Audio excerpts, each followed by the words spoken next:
Good day, and welcome to the Oatly third quarter 2025 conference call. All participants will be in listen-only mode. Should you need assistance, please signal a conference specialist by pressing the star key followed by 0. After today's presentation, there will be an opportunity to ask questions. To ask a question, you may press star, then 1 on your telephone keypad. To withdraw your question, please press star and then 2.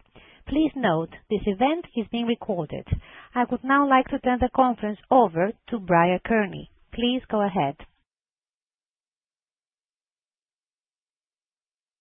Good morning. Thanks for joining us today.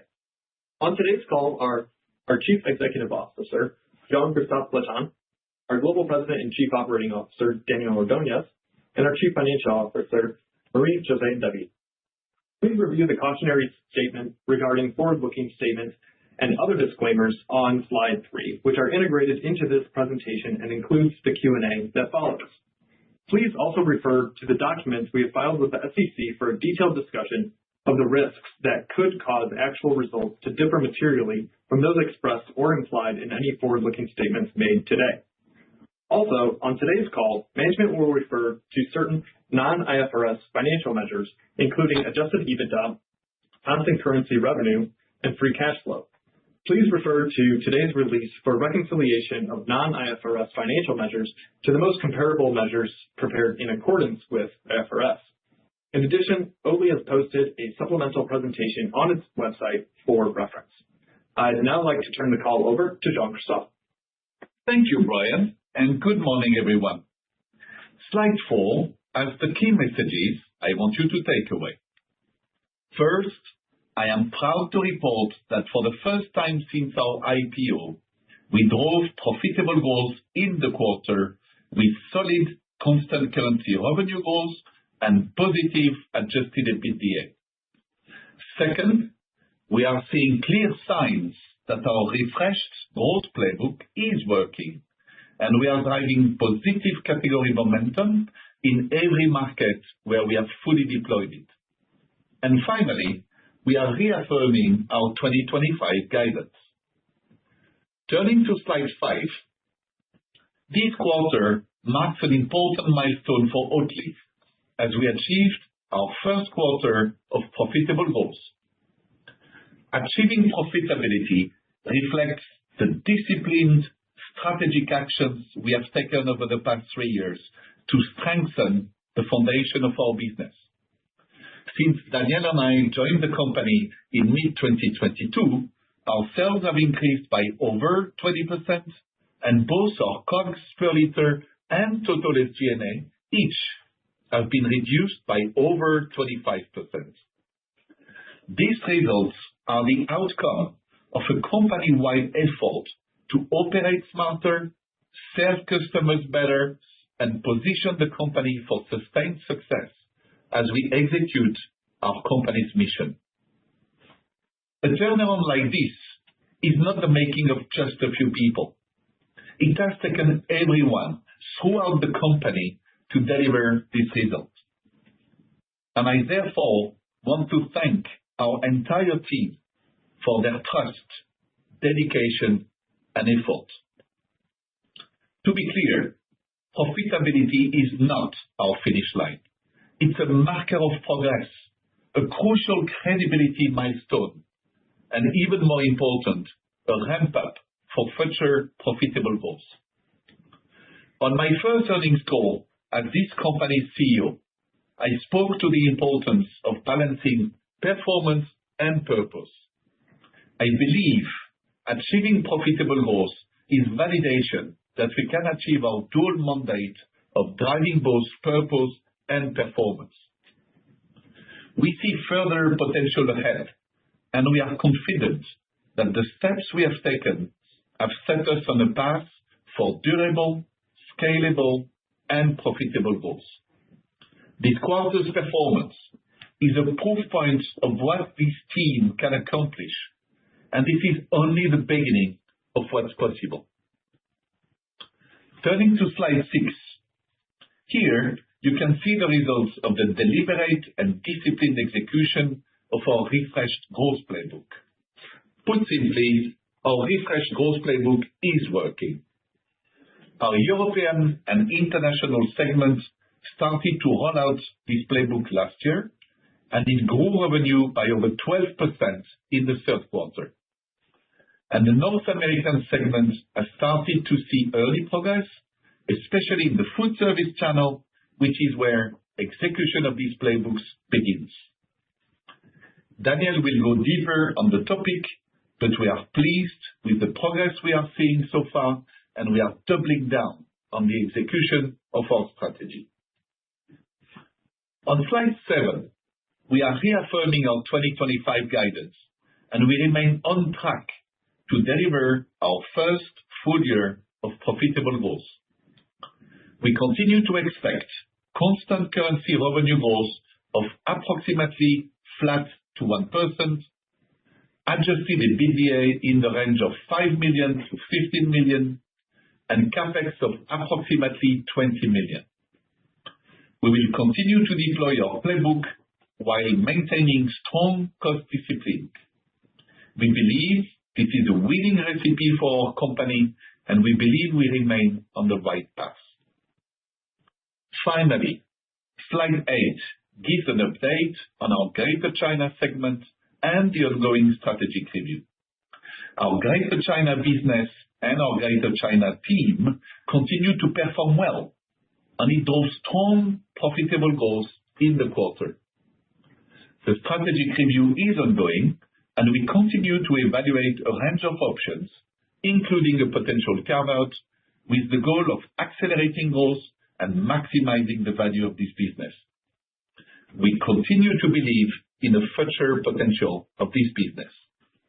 As we mentioned last quarter, we continue to operate in the region, including our Ma'anshan facility, and we remain committed to our customers, our consumers, and our employees while maintaining the safety and continuity of our operations. We will update the market on our progress as is necessary and appropriate. Daniel, over to you. Thank you, JC. Good morning, everyone. Slide 10 shows how the Europe and International segment has performed. Revenue grew 12% in the quarter, driven by strong 8% volume growth. This growth is a direct result of the rollout of the refreshed growth playbook. As we're driving the top line, we're also expanding margins. The segment delivered another quarter of strong profitability with an EBITDA margin of 18%, which is 700 basis points higher than last year's third quarter. I am enormously thankful to this team, who are really hitting its stride. As we move forward, we expect this segment to drive profit growth primarily through generating incremental consumer demand as we continue to execute against our growth playbook. Slide 11 shows why we believe we're on the right track with our new growth strategy. Recall that the pillars of our playbook are to drive relevance, to attack barriers to conversion, and to increase availability. To do so, we're partnering with our customers to make their menus and shelves much more relevant for the taste and flavor-obsessed Gen Z generation. We start with our iconic barista market developers to renovate food service menus, to be ahead of the trends curve with drinks that use Oatly as a default experience canvas, not just as cow's milk substitute any longer. As these drinks generate buzz, awareness, consumer engagement, and trial, our growth naturally shows up first in the food service channel, with retail following. Here you can see that exact dynamic occurring in our E&I segment. Food service growth started to accelerate as we rolled out the playbook late last year, driving 28% year-on-year growth in quarter 3. The retail business has started to accelerate, moving from 4% growth in the last few quarters to 11% growth in quarter 3. On slide 12, you see this dynamic playing out in a specific market. The takeaway of this slide is that Germany is our success story and an example of how this strategy can and will drive repeatable, consistent results. We rolled out this strategy in Germany late last year with relevant messaging that directly attacks the primary barrier to conversion, taste. We then launched the lookbook to inspire food service customers to renovate their menus with much more interesting and Gen Z-friendly offerings. These actions have driven food service growth over 45% for 5 straight quarters. As consumers engage with our products in the food service channel, they naturally look for our products in retail. So that outstanding food service growth has led to strong growth in retail, accelerating over 14% year-on-year growth in the last 12 weeks. This strong performance has driven 70 basis points increase in our retail market share of the plant-based milk market and 280 basis points increase in the oat milk market when compared to full year 2024. And it's not just Germany. Slide 13 shows that we are seeing similar trends across our largest European markets, like UK and Sweden. Retail sales growth in these markets was about 4% in the last 12 weeks and have accelerated those growth rates in the last 4 weeks. In the UK, we have gained 70 basis points of plant-based market share since 2024, and in Sweden, we have gained 40 basis points. In a nutshell, we see that our experience and taste-driven strategy hits the bullseye of what young and not so young generations are expecting. Oatly is creating relevance and generating category demand again.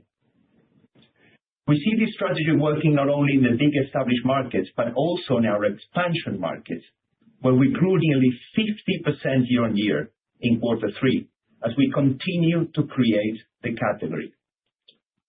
When Oatly enters a new market, we consistently see that it goes all oats. We believe these markets have a long runway for growth, and we're excited to continue bringing the Oatly magic to more people in more places around the world. We are convinced that making our customer menus and shelves more relevant by sharing the future trends from around the world is no doubt the way to continue to drive excitement and create the next wave of oat drinks category momentum. While each market will have its unique execution and timeline, we're confident that there is still more runway for expansion everywhere. That is why we're taking this strategy to the next stage. Slide 15 shows the latest step in capitalizing on the Gen Z-driven flavor bonanza that is going on across the globe. We have seen an explosion in popularity in matcha-based drinks, and so we fast-tracked the launch of the Oatly Take on Matcha, an incredible product at the center of taste and flavor paradigm, tailor-made for Gen Z. Just shake, open, and pour. We then execute our unique food service-led and experience-based model. As always, we are at our best when we drive culturally relevant experiences, like in music festivals, engaging with content creators, or meeting with customers. The engagement has been exceptional. Then, to enable consumers to enjoy our products at home, we executed the third pillar of our playbook, which is to increase availability. On slide 16, you can see several of our in-store executions. These products, not only matcha, but the popcorn version we presented last quarter, have been performing very well and are driving truly incremental volume by bringing new young consumers into the category and expanding the consumption of the existing consumer base. Across Europe, we're seeing examples of these new products quickly becoming the fastest turning in the category, and with excellent repeat rates. Importantly, these new products are accretive to our sales mix and gross margin, which is very encouraging indeed as a business model. But we're not stopping there. Slide 17 shows what we're working on. We recently launched our first Future of Taste report, where we interviewed hundreds of baristas and drinks experts from all around the world to identify the key trends that we expect to drive menus going forward. Again, we do not just follow trends, but true to our DNA, we aim at creating them. I encourage you all to read it, but if you don't have the time, you should know that we have used those insights to inform our latest lookbook, which we recently launched in Berlin at the global event where we invited customers, media, and opinion leaders from around the world. Our prior lookbook was a big success and helped us drive incremental demand with provocative drinks and unexpected recipes that totally changed the way in which consumers view oat milk. It is no longer just an alternative to cow's dairy, but an exciting canvas to experience drink in the broader and more exciting beverage space that is way bigger than only coffee. Turn to North America on slide 18. We continue to face the discrete headwinds that we have discussed in the past, including a large customer sourcing change and the frozen SKU rationalization. Importantly, though, we made underlying progress. Excluding the impacts of those headwinds, the segment has grown revenue by 5% in the quarter and by 4% year to date. We believe these growth rates are a better representation of how the underlying business is actually performing. We have clearly reduced our dependence on our largest food service customer, as they represented just 10% of the segment's revenue in the quarter, compared to nearly 30% 3 years ago. This enhanced diversification increases our flexibility to pursue growth where it is most strategic. As we move forward, we're open to partnering and growing with any customer if they are supportive to our mission, helpful in building our brand, and committed to growing the category profitably. As we have started to roll out the playbook, we have found that many new customers checked all those boxes.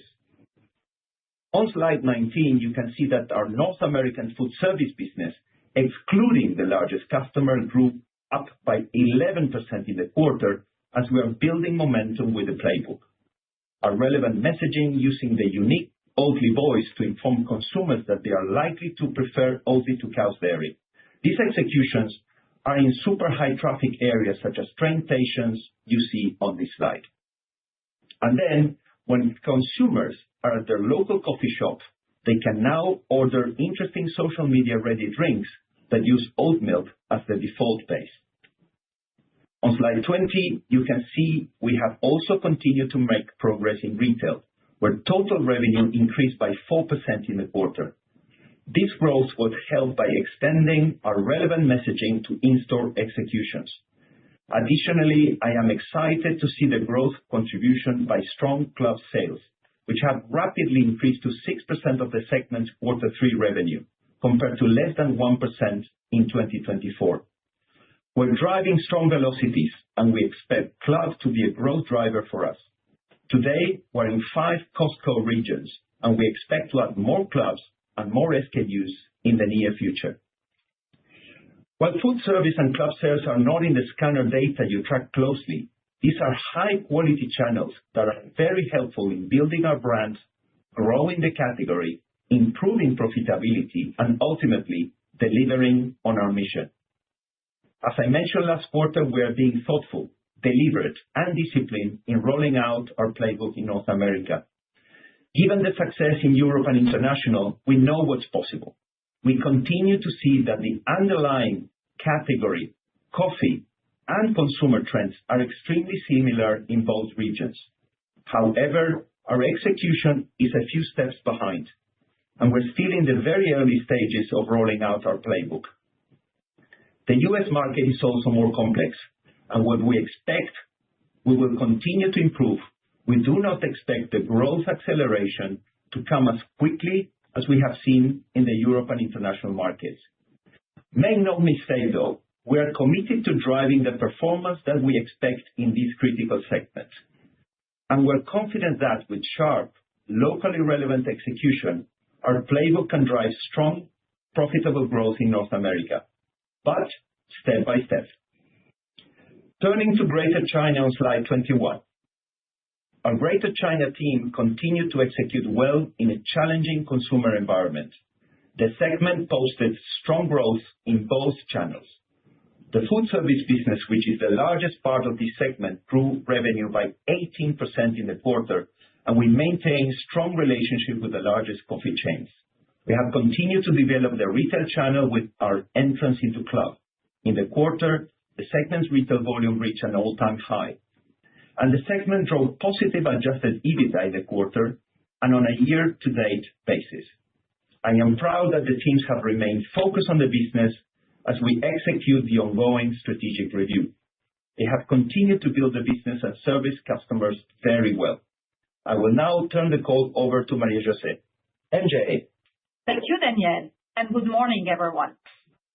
Slide 23 shows the quarterly P&L, which is our best performance as a public company. This quarter, we grew revenue 7.1% and 3.8% on a constant currency basis. Gross margin was 29.8%, which is flat compared to last year, Q3. Adjusted EBITDA was a positive $3.1 million in the quarter, which is $8.2 million higher than last year, Q3. Slide 24 shows the bridging item of our revenue growth. Volume grew 6.6%, partially offset by a 2.8% decline in price mix. Foreign exchange was a 3.2% tailwind. Slide 25 shows our year-over-year gross margin bridge. The benefits of absorption and supply chain efficiencies improved margin by 60 basis points. This includes the benefits of the closure of our Singapore manufacturing facility in December. These benefits were partially offset by the impact of lower volumes in North America, including absorption headwinds and supplier penalties that were higher than anticipated as we true up our accruals. We expect fewer supplier penalties in Q4. Pricing and product mix was neutral to gross margin in the quarter. The benefits of our strategic mix management in Europe and international and customer mix in North America were offset by unfavorable product mix in Greater China. We experienced a 90 basis point headwind from inflation in the quarter, which was mainly driven by higher labor costs in our European supply chain. Finally, the impact of foreign exchange movements added 30 basis points. Slide 26 shows the year-over-year improvement in our adjusted EBITDA. The $8.2 million improvement was driven by a $4.3 million increase in gross profit and a $3.8 million decrease in SG&A and over. The reduction in SG&A reflects the ongoing work for a more fit-for-purpose cost structure. These reductions are from various areas, including indirect procurement that we mentioned last quarter, and were partially offset by the impact of FX movements. Slide 27 shows segment-level detail. Europe and International grew volume by 8.4%, which highlights that our growth playbook is working. This strong growth drove a $9.5 million increase in the segment-adjusted EBITDA.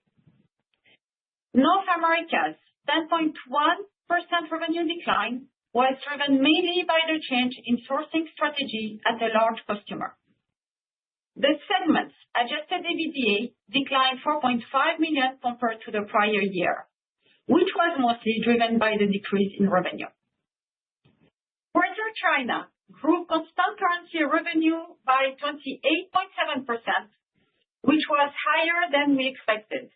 This outside growth was impacted by the timing of customer orders, and we do not expect sales to be as strong in the fourth quarter.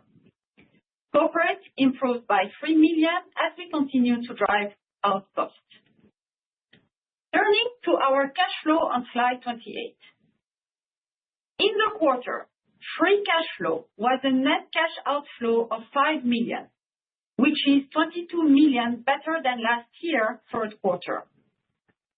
As a big driver of our cash flow improvement has been working capital. Year to date, our total working capital, as reported in the cash flow statement, was a $20 million cash inflow. In the quarter, our cash conversion cycle was below 40 days, which is the best level since our IPO, driven by strong processes to manage inventory, collections, and payment terms. I continue to see good progress through the company, and I believe we still have room for improvement. Turning to slide 29. In September, we disclosed that we signed a series of transactions to improve our capital structure and our financial foundation. The transactions were fully executed at the beginning of October. Specifically, we reduced the size of our revolving credit facility to 750 million SEK, which is a more appropriate size for our asset-light strategy. We issued 1.7 billion SEK of Nordic bonds.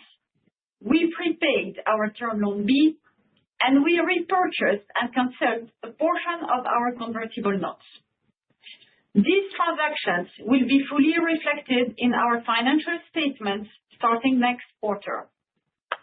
This slide shows the impact of the transactions on certain financial items of our go-forward business. We expect to save approximately 5 million in annualized interest expense, which is a 7% reduction. These savings will hit the finance expense line in our P&L. Finally, the repurchase of convertible notes reduced the potential dilution from the convertible notes. We benefit from both the reduction in outstanding convertible notes as well as the avoidance of any future PIK interest. The potential dilution from the convertibles is approximately 40 million shares lower, or approximately 10%. This equals to 2 million ADS. On slide 30, we are reaffirming our outlook for our main guidance metrics. We continue to expect constant currency revenue growth in the range of approximately flat to +1%. This full-year range is slightly below our year-to-date growth of 1.4% and Q3 growth rate largely due to a shift in timing of sales in the Greater China segment. Based on recent FX rates and assuming no change for the rest of the year, we estimate FX to add approximately 250 basis points to full-year net sales growth versus our prior expectations of 150 basis points. For adjusted EBITDA, we are reaffirming the range of +5 to 15 million. Given our year-to-date performance and outlook for the fourth quarter, we are likely to be in the bottom half of that range. Our guidance continues to assume no direct impact from U.S. tariffs. We also assume that the current economic conditions and consumer behavior will remain largely consistent for the rest of the year. Finally, we continue to expect CapEx to be approximately 20 million for the full year. This concludes our prepared remarks. Operator, we are now ready to take questions. We will now begin the question and answer session. To ask a question, you may press star, then 1 on your telephone keypad. If you are using a speakerphone, please pick up your handset before pressing the keys. If at any time your question has been answered and you would like to withdraw your question, please press star, then 2. At this time, we will pause momentarily to assemble our roster.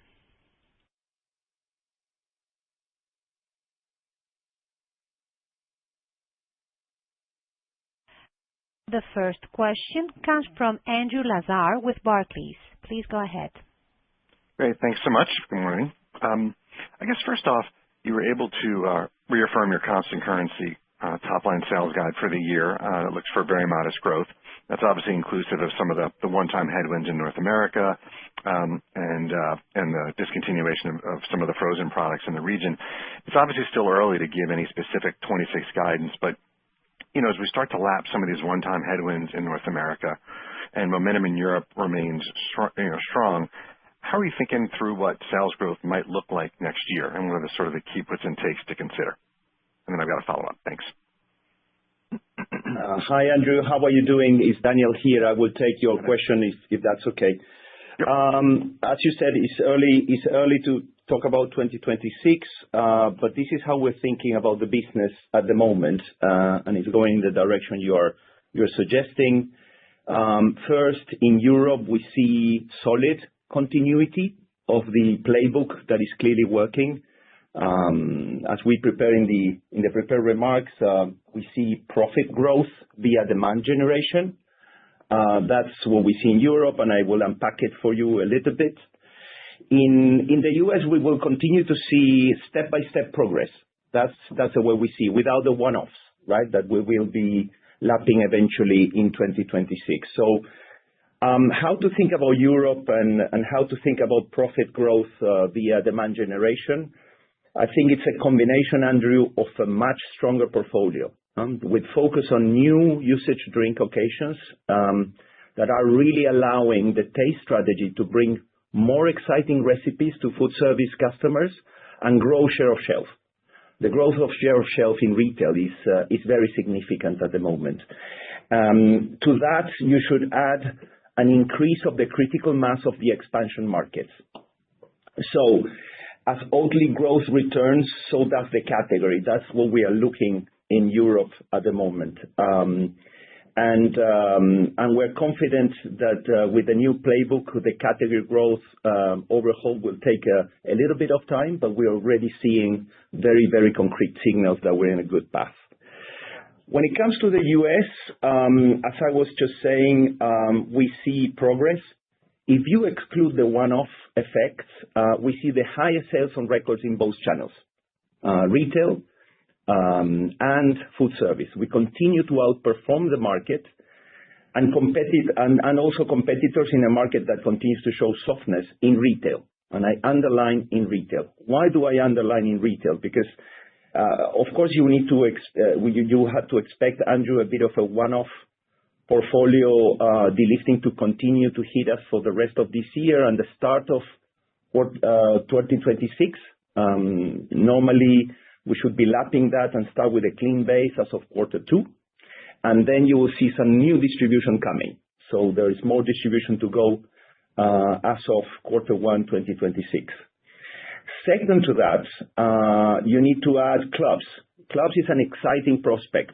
We see velocities mounting and significant expansion is still to take place as we prepare in the prepared remarks, and at least 2 more Costco regions. The most interesting part, to give you more color, Andrew, is food service. You see the double-digit growth quarter on quarter, and that is already proof that it's initial proof that the playbook is also working in North America in the channels in which we can activate faster and more strongly. That's as far as I can share with you today, I believe, Andrew. I hope that's okay. Yep, thank you for that. And then just a quick follow-up on slide 11. It looks as though the European retail consumption for the oat milk category accelerated in the Q3, surpassing that of plant-based milk category overall. And that had not been the case, I guess, in any of the prior 3 quarters. I guess, what would you attribute the acceleration to? And would you expect the trend of oat milk taking share within plant-based, to continue in Europe, or were there any extenuating circumstances that made this quarter sort of more of a one-off? Yeah, thank you, Andrew. Daniel again. Yes, certainly the attribution is to the experience and taste strategy. It's clearly driving consumer relevance, and it's creating category demand. Again, in Europe, if you ask me, were we expecting to see this fast? Possibly not. The reality is that we see concrete signs that with Oatly's growth, the category growth follows. You will remember we use that phrase that, we differentiate plant-based milks from oat milk from Oatly. That's exactly what we're seeing again. So we see strong volume growth and even oat milk penetration. Andrew, we talked these many times. Penetration is a marker of category growth that is the hardest. We see some decimals of category penetration showing signs of growth. What we see is that it clearly hits a bullseye of what Gen Z are expecting: flavor, excitement, well-being, and sustainability. So this new strategy puts us a bit of in the center of the storm, in the forefront of this much bigger beverage space that we had in one of our slides in the presentation. we're making both food service menus and shelves in retail more relevant and way more exciting, more colorful, more exciting. So that's why I like this phrase that we use for the prepared remarks, that it's a bit of a reframing of the category, what we're seeing, Andrew, and time will tell. But it's not just an alternative to milk any longer, but an experience canvas for drinks that is relevant to all and not just for a few, right? As we lap the first generation of plant-based growth, we are indeed creating what we call internally the second revolution. We are implementing the same playbook in the US with positive signs in food service, as I said. So I'm sure you were thinking about the US, and so are we every day.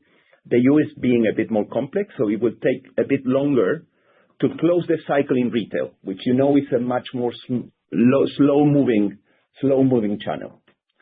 Hope that's okay, Andrew. Yep, thank you. The next question is from Tom Palmer with JP Morgan. Please go ahead. Good morning, and thanks for the question. I wanted to just first ask on kind of some of the trialing that you've mentioned this quarter and also in some recent quarters, how the taste preference is a great way to highlight, or I guess a great differentiator and way to drive traction with customers. What are the most effective ways you've found to, I guess, get customers to trial, and maybe some color on kind of how that plays out? I mean, it does seem like there is some distribution opportunity, especially in the US, that you're starting to take advantage of. So just kind of driving the trial to bolster that. Thank you. Very good, Tom. So Daniel here again. I will try my best not to repeat the part of the answer of Andrew where blended in your question, I guess. We believe we're really capitalizing on this taste and flavor bonanza, as we like calling it internally, right? So that has transformed coffee, as you know, from hot to cold and much more of a beverage space than coffee. So how do we generate trial, which was your question? You know that Oatly has this proprietary way of looking at business, which is we have been, since our inception, intimately woven into the coffee space. Today, we built an iconic team, Tom, of over 60 barista market developers who spend more than 1,500 hours a week in coffee shops from Mexico City to Seoul to Paris. And they are dedicated to working directly with our partners to making their menus more relevant as they capture the evolution of coffee in really in the early stages of the change curve. So that is what we believe, and that is how we generate the trial. So people experience these signature drinks first, and then we scale it up. We have a very concrete monetization strategy, which is how does that show up in retail? You might remember from the last quarter, we talked about the popcorn flavor, which is flying off the shelves, and now we added the matcha oat drink. So these are drinks that people have tried in food service. They have tried in concerts and in pop-up stores, and then they find in the retails for them to take home. And that is a bit of the circle or the flywheel, if you want, as to how we see the business model working. That's what I can add, Tom, to your question. Thank you. Very helpful. And then just on the guidance, and you did provide not a super wide range here in terms of EBITDA, but when thinking about kind of the upper end versus the lower end of the range, what are kind of the key swing items that you're watching? Thank you. Yes. Hi, Tom. This is Marie-José. So as we said, I'm going to repeat a little bit what we already said in the prepared remarks. If you look at Q3, right, from a top-line standpoint, you do know that there is a timing shift here going into Q4. When it comes to gross margin, if you take back what we said in the prepared remarks, there is an impact that it's a true-up that happened in Q3 that will not happen in Q4. So we expect this impact to be for about 200 to 300 basis points in Q4. And then if you take that from a gross margin standpoint and you add the work that we're doing in SG&A, which has been, and you can see that we have made improvement in our Q3 results as well, the combination of the two is what will drive few millions dollars to impact in Q4. So if you look at the evolution and the continuous improvement, what I just said explain why we just call out the low end range of our guidance. I apologize. I thought it was the bottom half of the range, so essentially the 5 versus the 10. Yes, correct. The way to look at it is it will be on the lower half because of how we are looking at Q4 when it comes from a phasing standpoint on the top line with the true-up that will not happen in gross margin in Q4, and that combined with our SG&A improvements will make the adjusted EBITDA on the lower half for the full year. Okay, thank you. The next question is from the line of Dora Mohsenian with Morgan Stanley. Please go ahead. Hey, good morning, guys. So you've done an impressive job reinvigorating growth in Europe in the last few quarters. As you mentioned, North America is taking more time. Just anything you've learned in Europe from your success there that you think is applicable to the North American market as you think about returning to consistent growth in that region? Obviously, separate consumer dynamics in the two regions, and the U.S. is a complex market, but any cross-geography learnings you think can be applied? And just as we look forward to 2026, can you just give us a bit more detail on plans to drive greater household penetration in the U.S., more conversion in the oat milk category? The club expansion maybe is perhaps part of that, but just as you think about really trying to unlock new customers for this category, what are the biggest focus points for you? Thanks. Dora, how are you doing? That's Daniel here again. Yes, as you can imagine, we think day in, day out about that question. So,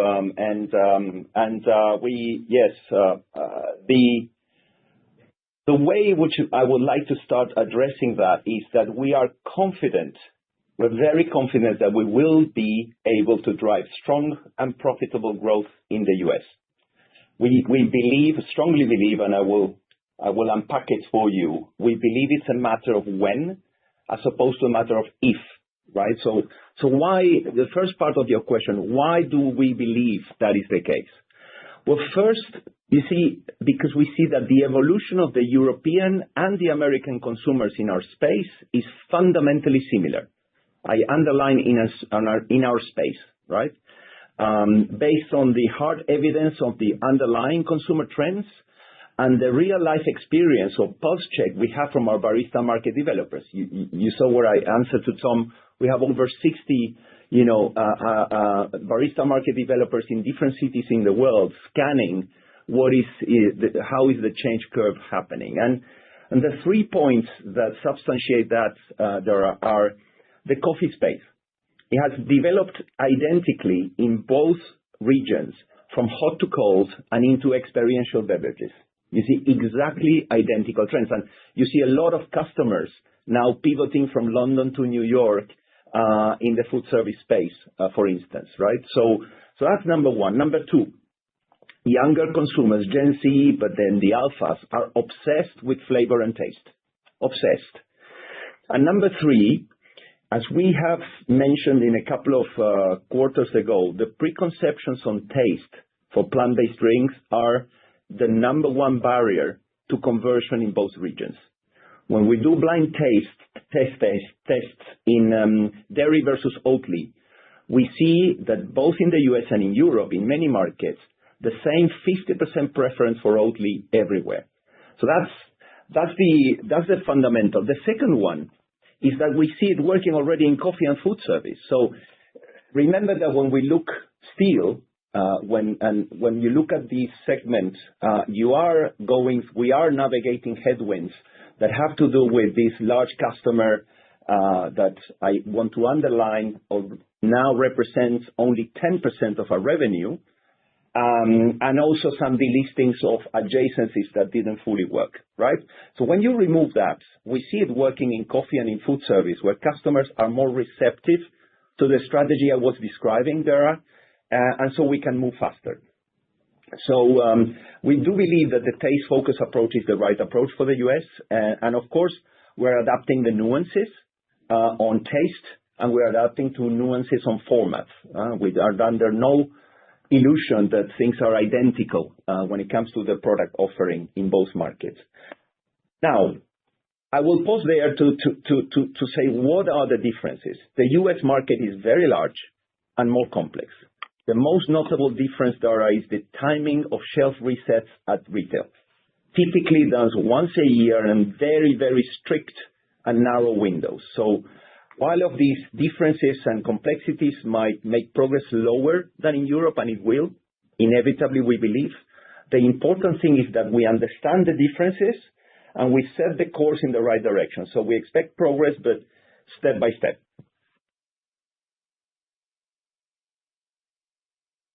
Great. That's helpful. And then just on the profitability front, obviously EBITDA progress this year. Just as we look beyond the guidance that's in place for this year, any thoughts around being able to drive continued cost savings, whether it be efficiencies on the supply chain front or SG&A in the broader organization as we look out to 2026 and beyond? Thank you, Dora. Jean-Christophe speaking. Just to be clear, we will continue harvesting savings on both fronts, both supply chain and SG&A.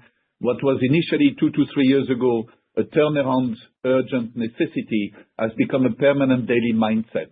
So all the teams are permanently looking for opportunities to be more efficient, leaner, and drive more impact with the same amount or even less of resources. So this continuous improvement obsession is all around and will continue in 26. As you can imagine, we are still in the middle of the budget planning, so too early to translate that statement into figures, but that's exactly what we will continue to do. Great. That's helpful. Thanks. The next question is from John Baumgartner with Mizuho Securities. Please go ahead. Good morning. Thanks for the question. I'm curious, coming back to North America, in terms of the profitability there, quarterly EBITDA has been bouncing around break even now since, I guess, early 2024. And presumably, some of the operating leverage benefits have now leveled off. I'm curious, in the context of this ongoing productivity, how are you thinking about the margin evolution in the region going forward? Short-term needs for incremental reinvestment relative to new opportunities for efficiencies, what those efficiency buckets might be, and then long-term, how do you anticipate North America margins at normalized levels relative to those in Europe? John, I'll start by, I think MJ possibly will complement or JC here as well. There's a very, very clear and concrete part of your question, which is the volume decline in North America had consequences, of course, in the levels of absorption and some of the penalties that MJ was referring to. So that is the attribution to the we call it lack of progress, if you want, as we would have intended in North America. As we're lapping those effects eventually during Q1, Q2, as I mentioned in one of the previous questions on both food service and on the adjacencies, we do see underlying growth. So you should be seeing those two lines crossing in the future. Now, there is absolutely nothing structural or long-term that you should be concerned about. And here we have set very clear long-term guidelines for both our margin and profitability. And we have said consistently that we believe that the U.S. should be driving strong, profitable growth in the near future. It's only that the top line has been more stubborn for the reasons that we have explained so many times. There are some mechanical events that we're still lapping. Some of them are not under our full control. And we are focused relentlessly on driving consumer demands, as we see already in clubs and as we see already in food service. So we will be relentless there. And then with volume and with demand generation, you will eventually see what we're seeing in Europe, which is profit growth through consumer demand. Thanks for that. And then looking at Europe, a lot of conversation about the oat milk part of the category. But I'm curious, given how well established plant-based beverages are in general in the region, what are you seeing from some of the other varieties? Soy milk, hazelnut. How do you think about the competitive advantage of oat, whether it's formulation, being used in creamers? I'm curious what you're seeing with interactions with other plant-based varieties. Are volumes softer? Do you see more price competition from other varieties? Can that price competition derail some of the progress that you're making in oat? Just thoughts on the competitive environment in Europe. Very good. There are many elements of your question. It's Daniel again here, John. First, you see, it's not necessarily more established. You're talking about 30% penetration. So this category, when you look with perspective compared to all the categories we're used to manage, us, is on its infancy. So we look at an ocean of opportunity of 70% category penetration ahead of us. That's how we look at the category. And when you look at it like that, you are creating new consumer demand. You're bringing new consumers into the category, and you're bringing new consumers into a category that, by the new generations, is not seen just as an alternative to cow's dairy. That is the most exciting. Not that we have nothing. We're not changing our mission.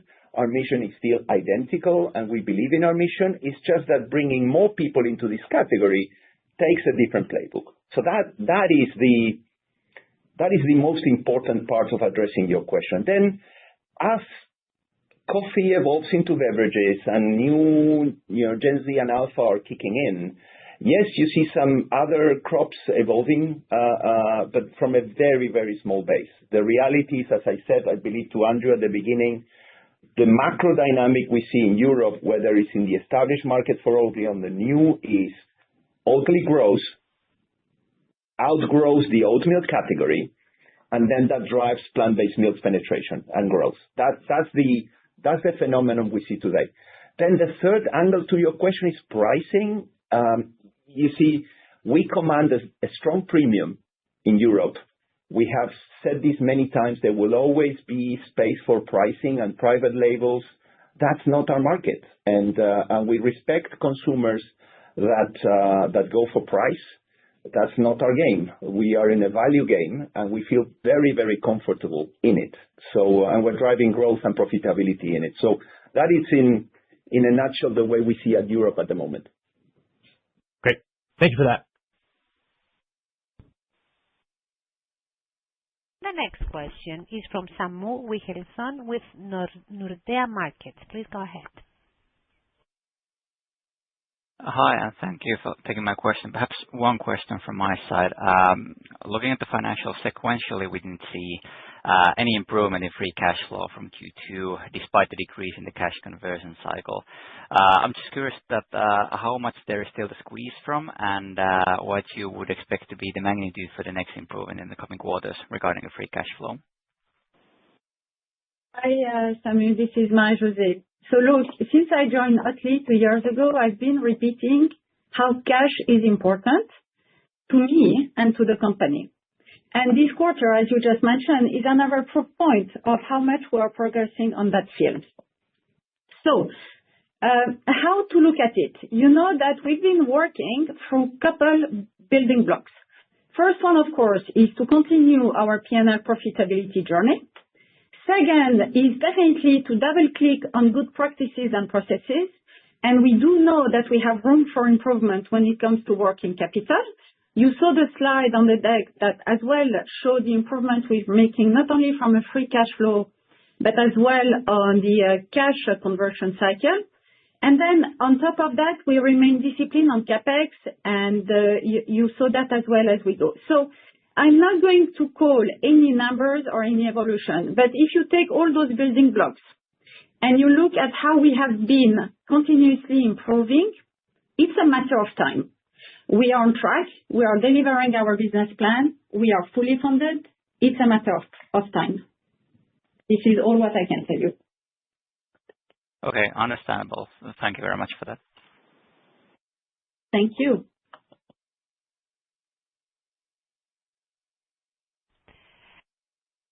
This concludes our question and answer session. I would like to turn the conference back to Brian Kearney for any closing remarks. Great. Thanks, everyone, for joining us today. If you have any follow-up questions, please feel free to reach out to me, and we can set something up. Have a great day. The conference has now concluded. Thank you for attending today's presentation. You may now disconnect.